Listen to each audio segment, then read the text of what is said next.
Rewmi 24 TV. dal leen ak jàmm mbokk yi nuyu nañ leen siyaar nañ leen yéen ñi di safoo seen chaîne bii di Rewmi 24 TV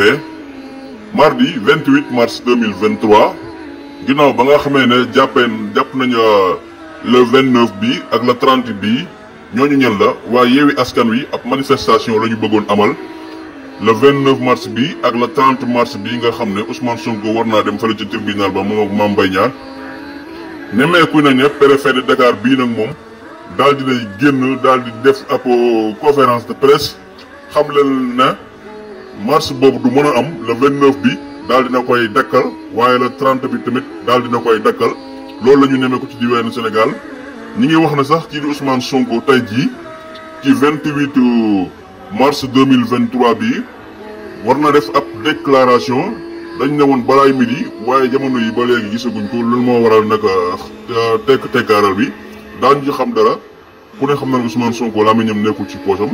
loolu la ñu nemmeeku ci diwaanu Sénégal kon Prefet de Dakar bi daal dinay bañ jébal boobu nga xam ne waaye Yewwi Askan Wi jébaloo dina ko ngir mën a def le 29 ak le 30 bi ab mars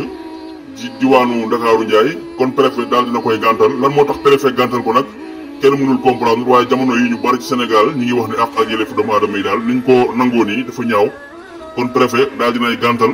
le 29 ak le 30 bi nga xam ne waa Yewwi Askan Wi woote woon nañ ab mars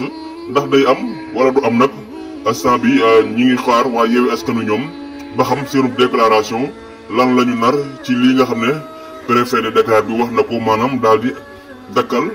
mars bi nga xam ne waroon naa am le 29 le 30 mars 2023 bi jaayeen jëf mbokk yi